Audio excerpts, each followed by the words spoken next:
বন্ধুরা দেখো, তোমরা যদি দই বানাতে চাও ঘরে টক দই, তাহলে তোমরা এরকম হাফ কিলো দুধ জাল দিয়ে নেবে আর দুধটাকে ঠান্ডা করে নেবে। হাফ কিলো দুধ জাল দিয়ে আমি ঠান্ডা করে নিয়েছি। এবার আমি এর মধ্যে দেখো একটু দই মিশিয়ে দিচ্ছি, আমার অনেকটা দই লাগবে, এখানে আমি একটু দই মিশিয়ে দিচ্ছি। দেখো এবার আমি একটু ভালো করে নাড়িয়ে দেবো।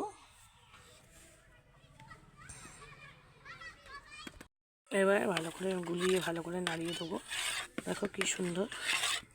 এবার এইটাকে আমি দই বানিয়ে দেবো, যেহেতু আমার বেশি দইয়ের প্রয়োজন, তাই জন্য আমি এটা দই বানিয়ে নেবো। হাফ কিলো দুধ নিয়ে এসেছি। দেখো রাইস ভালো করে নাড়ি। এবার আমি বসে গরম জায়গায় রেখে দেবো, যেখানে গরম মানে ঠান্ডা হাওয়া ঢুকবে না, এরকম জায়গায় ঢাকা দিয়ে ভালো করে রেখে দেবো। কালকের এটা দই হয়ে যাবে, তোমাদের দেখাবো। দেখো আজকে আমি এটাকে এবার ঢাকা দিয়ে দেবো। ঢাকা দিয়ে এমন করে একটা ভালো গরম জায়গায় রেখে দেবো, বা একটা কাপড় দিয়ে তোমরা রেখে দিতে পারো। ঢাকা দিয়ে গরম জায়গায় রেখে দেবো এইটা।